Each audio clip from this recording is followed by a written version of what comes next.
Resident Evil. I've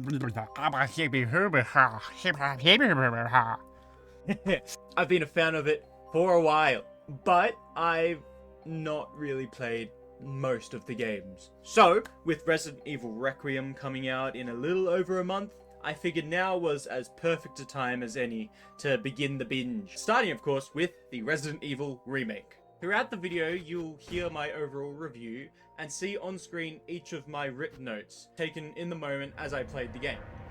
The first chunk was pretty spoiler-free, save for clips of the early game appearing on screen. Don't worry, I'll let you know when we're discussing spoilery topics. It has also been 30 years, but like, I can't judge, it's my first time as well. On to the review. Disappeared during the middle of their mission. I have been a fan of Resident Evil for a while, like a long while. Truly, it was my introduction into the horror genre as a whole, but also and especially in gaming. You don't want to go back out there.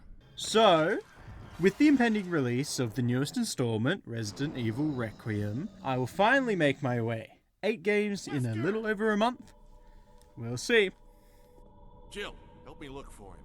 Let's not leave this hall. Good idea. So I started up my first playthrough, took my bearings and experienced my first death at the hands of a normal old zombie. Here in the grand entrance hall to the iconic Spencer Mansion, I took my first impressions.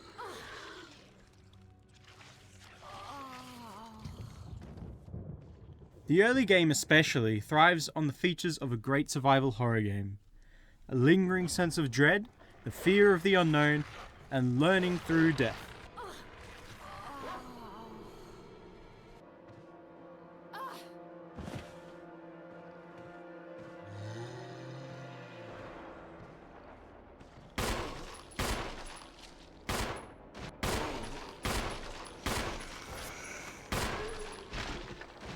The next stage involves intense paranoia, constant suspicion of everything.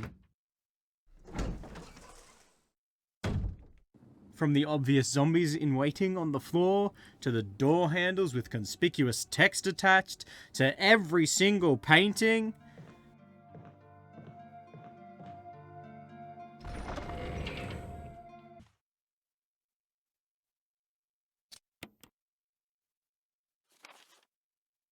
And it rewards such suspicion, or rather warrants it.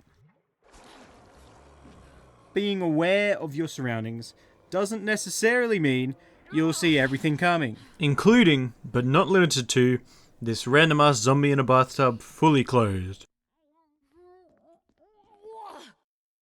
Could not tell you why. Plus, they do love a window-shattering jump scare. But it does mean you'll be prepared to face something at all times.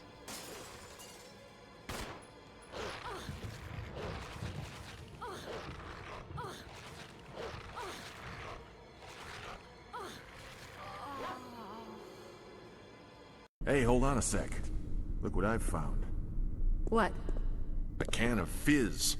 It's sure to yellow and mellow those things. It's yours. Hopefully you won't have to use it.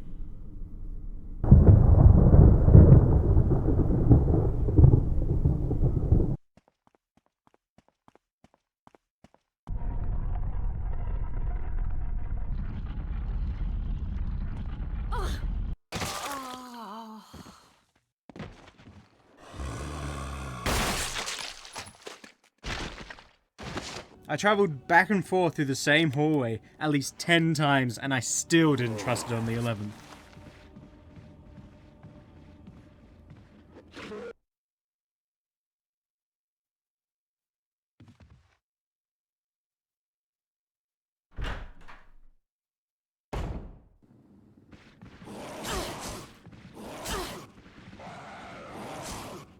And oh boy, does it make you backtrack. Or maybe I'm just an idiot. If I had a nickel for every time I missed a crucial source of light in a dark room, well, you know.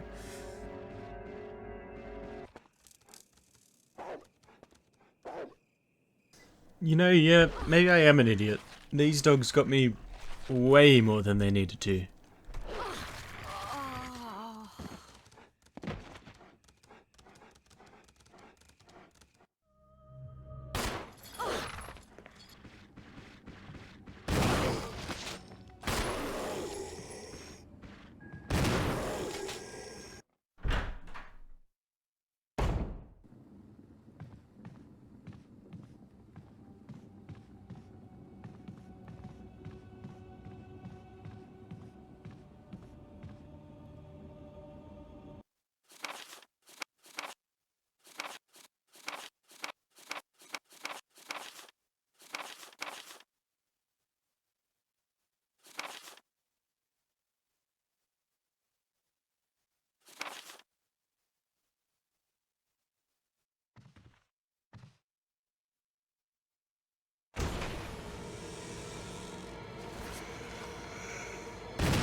There are monsters.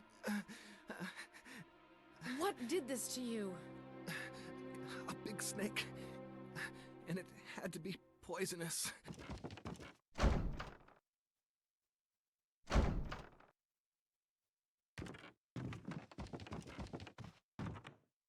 Oh yes, here's nickel number 1.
But hey, that's how you become familiar with the game and the setting, that eerie mansion and its hidden laboratories, which means that, come the second playthrough, I was absolutely speeding.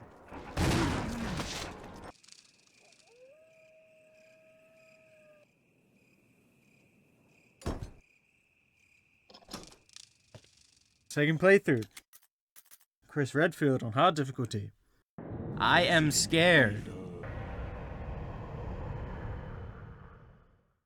We don't know. Booting up the second campaign on hard difficulty was pain and a half. Is everyone all right? Barry. Where's Barry? Zombies were tougher and more numerous, which is actually enough to ruin my day.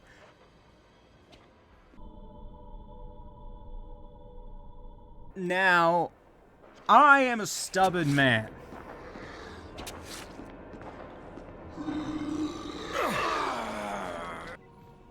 Like, really, incredibly, way too stubborn. And would have kept going, but I wanted this review to get done before I was old and grey. They call it hard for a reason, and I dread the day my challenge-loving bozo brain decides to play in true survivor mode.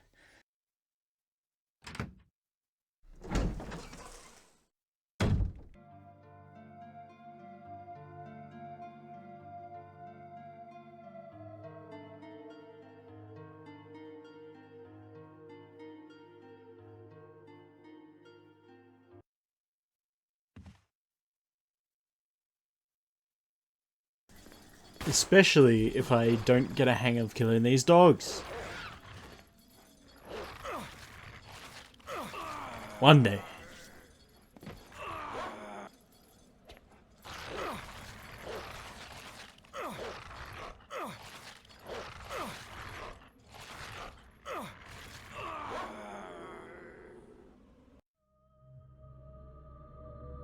But for now, we go with normal difficulty. We stay low.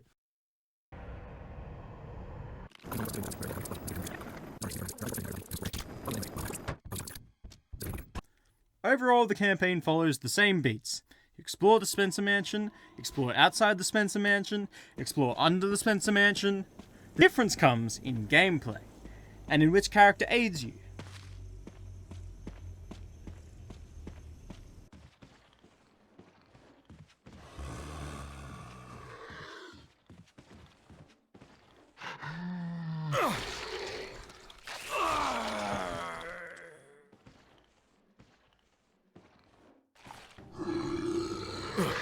Jill Valentine is joined by fellow Alpha Team Stars member Barry Burton, who consistently shows up and helps out with his trusty Python Magnum. He has his own story that is unveiled as the story progresses, which is only experienced when playing as Jill. Her gameplay allows the player 2 additional inventory slots, so precious, a lockpick, and a bloody grenade launcher, at the cost of some overall health.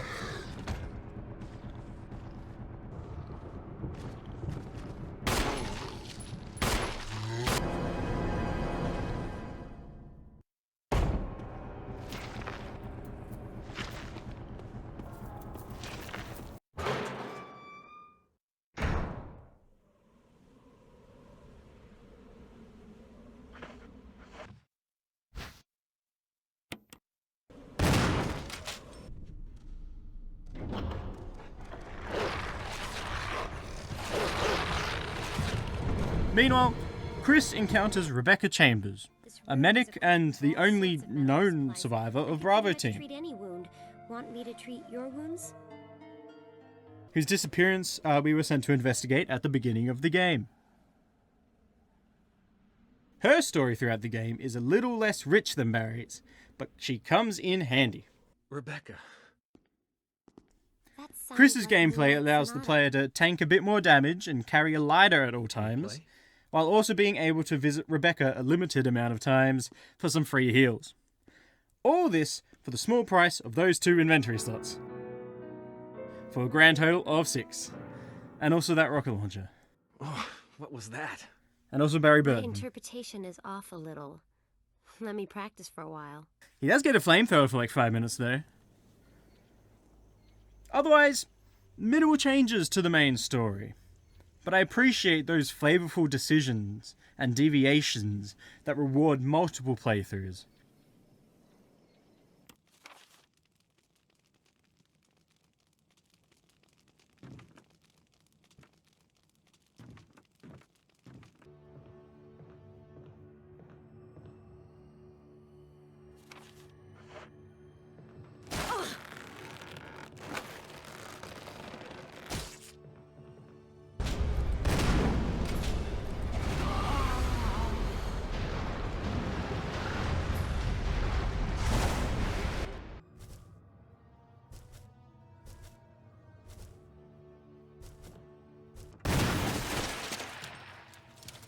Similarly, I appreciate the occasional boss fight with multiple ways of handling it. Emergency. Reaching 30% of pressure threshold.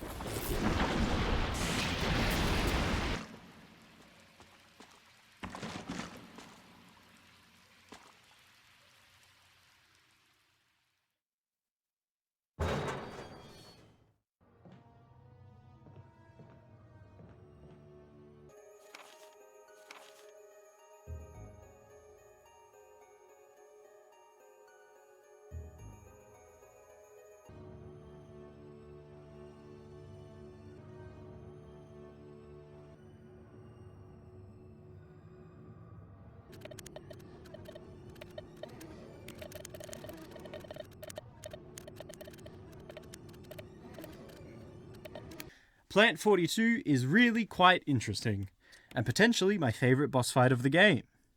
In both instances, really. Now, for a final verdict before we delve into the spoilery notes on character and story and world development, present and in the upcoming games. The Resident Evil game, the Resident Evil Remake is a banging game. It aged like the fine wine that's probably sitting in some zombie-infested mansion.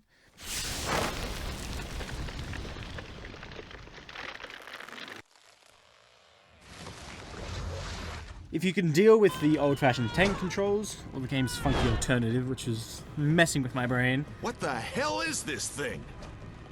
Barry! Jill! And the fixed camera angles, which only stuff me over like once or twice, then I will recommend this staple of the genre a million times over. If that's a bit too wacky and irritating, don't worry, we'll find a game for you, maybe even in this franchise.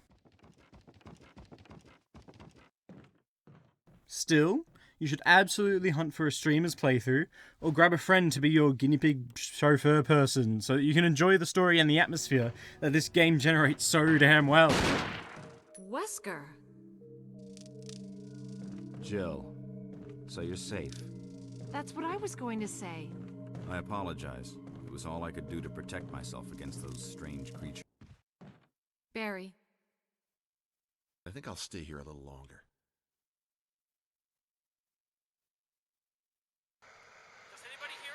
I hear you, Brad. Over. Alright people, sit tight. We'll get to the spoiler chat at about the 20-minute mark.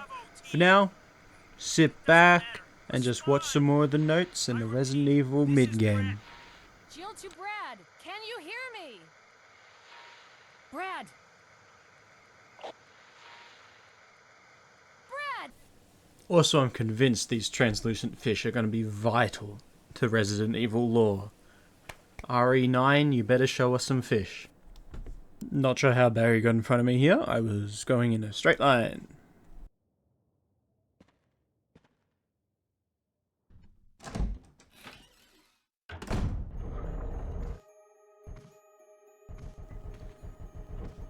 I was so scared that eagle was going to have a laser or something that would kill me in an instant.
Oh yes, penny number 2.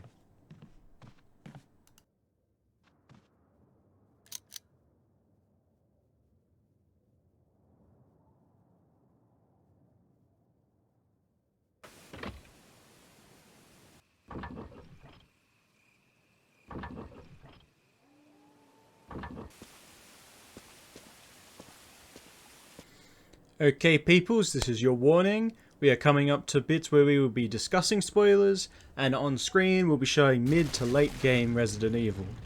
You've been warned.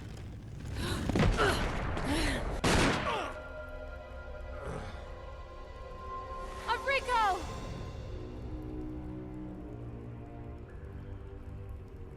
Traitor? Who? Okay, so the remake, well what we're counting is the first in the series for the moment, introduces a lot and sets up for future installments, as a first game does. Hopefully not with this big spider though, thanks to its benefit of hindsight especially.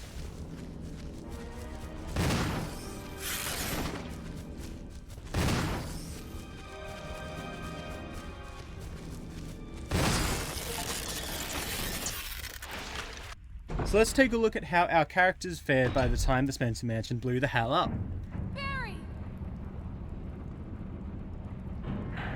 Jill Valentine is probably the character experiencing the most amount of shock from the STARS Alpha team's first encounters with the T-Virus.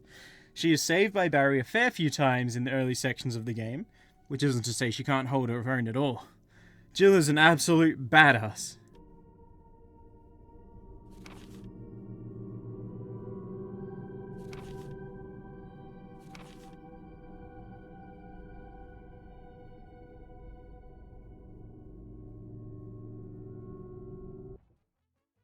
I just gotta make it all the way. Easy.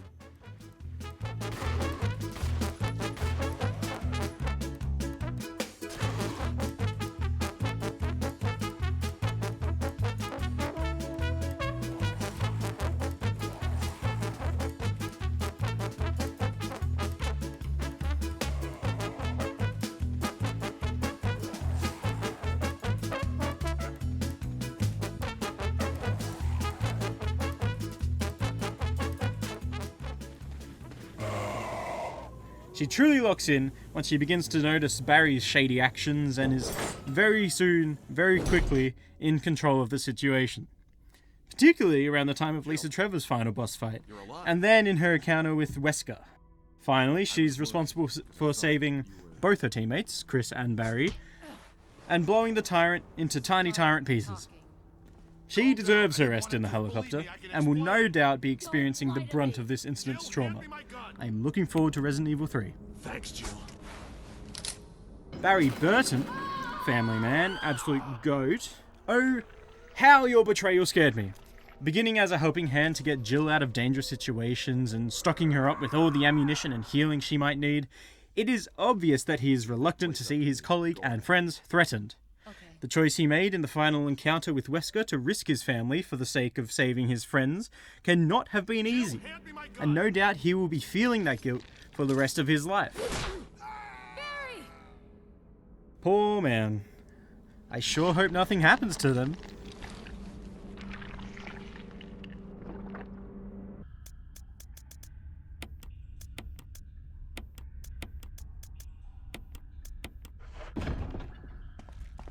But I'd love to see Barry get caught in Top Jill once again, making up for any remaining guilt he might hold from this mission.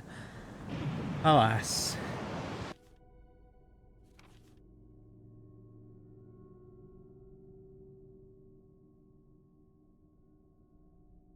Chris Redfield, the man himself. Chris is locked in, clocked in, ready to headshot these zombies from the get-go.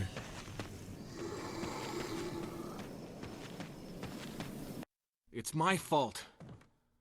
I should have watched out for him. Want me to treat your wounds? For someone dumped into such a dire situation and immediately ditched by Wesker, who really wasted no time in taking Jill out of the picture during that campaign. Chris, you're alive. My words exactly. Where's Jill? Thought you were with her. Yeah, I know. We got separated. Crazy. He adapted really quite well. Where he lacks in his puzzle-solving prowess, he is focused on getting himself and any survivors possible out of the way, which of course includes Rebecca Chambers.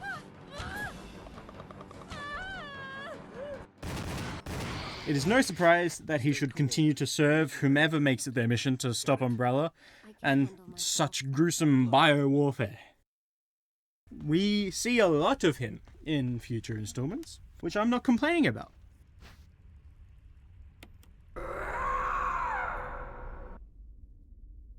I'll investigate this area a little further. Okay, so I took too many notes in my first playthrough, so sit tight for a few more minutes and we'll get back to the regularly scheduled programming soon.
Could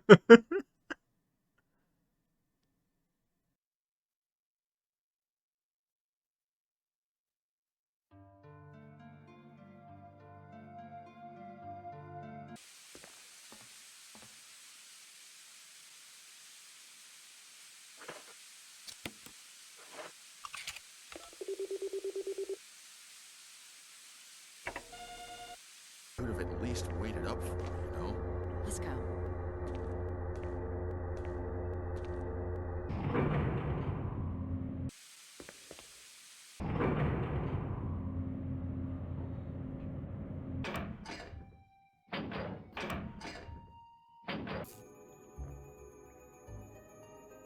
Jill?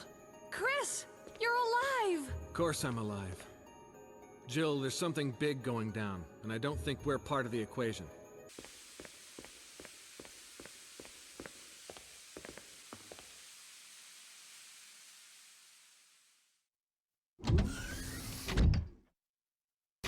You gotta love Barry. He must really be afraid of Umbrella. You and Umbrella took his family, you bastard. Oh! No, Barry! You viral cultured freak! Okay, let's take a time out to ignore the, interesting dialogue performances and properly comprehend what was just said. Viral cultured freak. Okay, so the word that stood out to me was cultured, because as much as my friends are really determined to believe that I'm a biologist, I am not, let alone a virologist or any sort of scientist. We can make it. Jill, ladies first. Chris! Would you let me have my moments too? Alright. We'll rendezvous at the heliport. So me, a writer, was entirely unaware of the specific scientific process called viral culture, which seems to involve infecting cells with a virus to determine its ability to infect. So Jill Valentine is basically calling this tyrant a petri dish. This little lab experiment, which it kind of is. Kind of reminds me of that Doctor Who episode with those patients that were infected with like every single illness. Jill, you Damn. did a fine job. You go, girl. Okay, with Jill's campaign done, we're back to regularly scheduled programming. Let's go. Jill. Poor Rebecca Chambers. Wesker's the... Poor Rebecca Chambers. Sole remaining member of Bravo team, she was locked in on her role as a medic throughout their escape from the mansion, I can't open it. helping Richard and Chris recover from poison, and gathering supplies as they go, while also solving the Moonlight Sonata puzzle and the formula for J-Volt. She also deserves her nap in the helicopter. Since when, Wesker? I'm afraid I don't know what you're talking about. Rebecca will no doubt be crucial in countering the T-virus from the medicinal front, even if it's off-screen for the most part.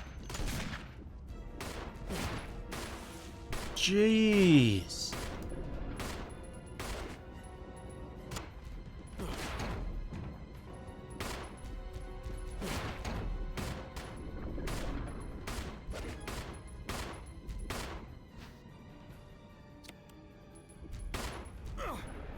Umbrella. You really messed up with this one. Your secrets are known, though they aren't widespread just yet. Just as your mistake has been contained for now. Labs in the mansion blown to smithereens, half of the employed scientists killed, turned, and, well, blown to smithereens. Wesker dead, question mark. Yet somehow you live on. We'll uncover your secrets and we'll have a miserably good time doing it. And Brad, You did a fine do job. better. Thank you so much for listening to my incessant ramblings for the past half hour. If you've made it this far, I really, really appreciate it. One last favor, if you will. Like, comment, subscribe. In fact, let me know in those comments if there's anything else I should look out for in this or future games. What do you want to see explored and analyzed in these games? And what other franchises should I delve into later down the line? That would be wonderful. Let me know. Okay? I won't take up any more of your time. So thank you very, very much for watching. And don't get got.